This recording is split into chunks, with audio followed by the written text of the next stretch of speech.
Good morning, class. I am shocked and surprised that I'm sitting in my den and recording on St. Patrick's Day instead of being in class with you. These are uncharted times, and we are going to attempt to do the best we can to remotely teach you the information that we need to. I want to start by saying that I will be conducting Zoom meetings every Tuesday and Thursday during our class times. Hopefully, I can answer any questions. We can have some discussions. Some important things to remember about that is only one person can speak at a time. I have found over the last 24 hours taking part in some of these Zoom meetings that if two people speak at once, uh, they both get blocked. It makes a funny noise. So we'll all have to work on that. Anyway, today I just wanted to talk to you about the next novel that we're going to be reading, The Glass Castle. I hope that you've all purchased it, and by now, if you're going on emails, which would be the way you would have been directed to go here and listen to this, you know that I have sent you the information you need for the first discussion. I've sent you group discussion number 1 and the article on homelessness that goes with it. I'm only going to do one at a time so none of us get too overwhelmed. In addition, you have the guided reading questions. We just had our midterm notebook checks, and I was thrilled with the fact that so many of you had all of your work done. But 4 or 5 of you were doing those questions right around midterm. I'm going to suggest that while you are locked in at home and we're keeping our social distance, that you do those questions as you read the novel. They will really help you to follow the novel, the events that occur in the story, because that is not what I'm going to be focusing on for the rest of the semester. So, my purpose for picking this book.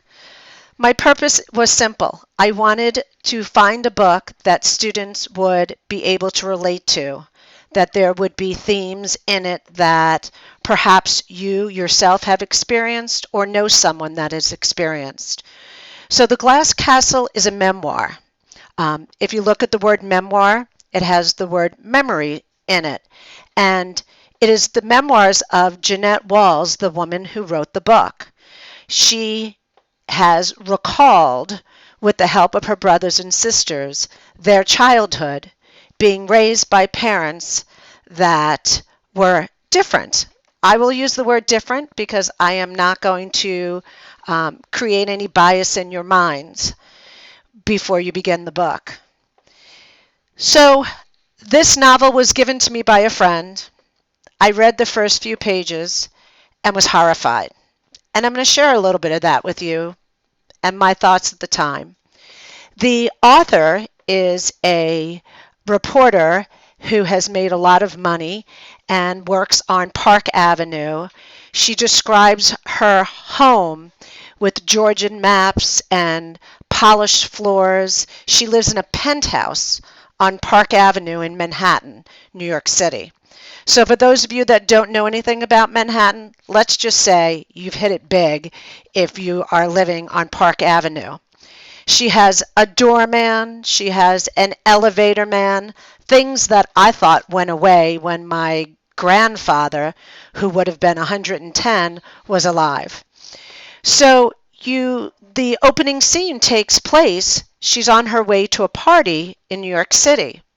And when the cab stops, because most people in New York City don't drive cars, she turns her head and notices a very raggedy-looking woman picking through a dumpster, looking for fines, food, and different things, and examining them.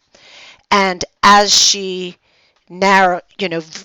spots this woman, she realizes it's her mother. And at this point, we know that the author, this rich woman, has a mother that's homeless.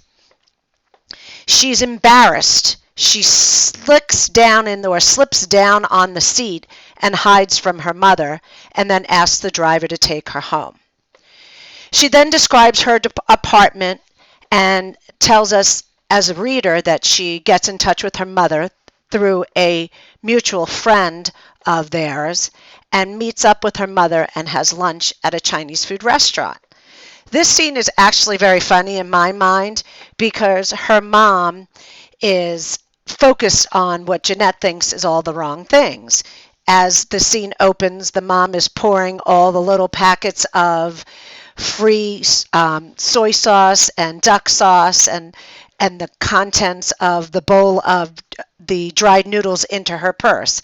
A little snack for later on, she says. And Jeanette asks her some questions. She said, "Mom, you know I'm not rich," quote unquote, "but I do have money. Can I help you out?" And her mother says, "You help me? Well, I don't need your help. I'm perfectly happy living the way I am." And Jeanette and she have this conversation. I won't tell you all of it. And Jeanette leaves feeling very frustrated. And her mom takes her chopstick and points at her and says, "You see, you're the one that has it all wrong. You're focused on the wrong things."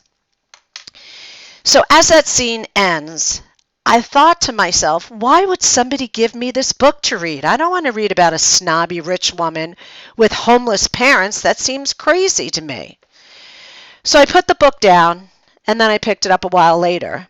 And the memoir, because that's the preface to the book, the memoir begins with Jeanette Wall's first memory, and she's on fire.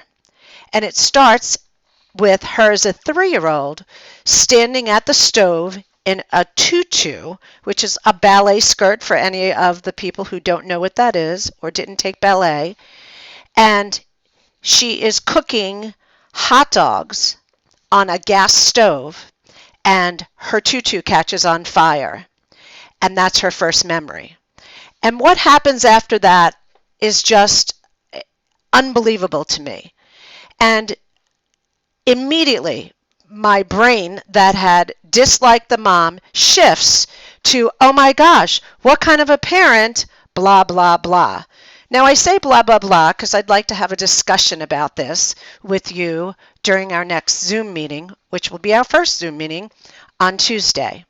So for now, I ask you to please read the first 60 pages of the novel and to check daily to see if there are any emails from me, to go to the class shell in Brightspace to see if there's any new content. I promise to make this time as painless as possible for you, and all I really need for you to do is to stay patient, stay with me.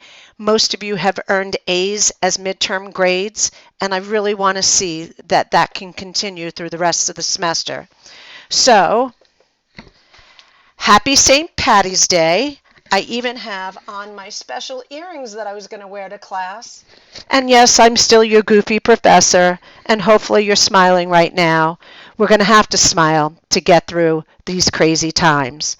I will talk to you again soon with my next video.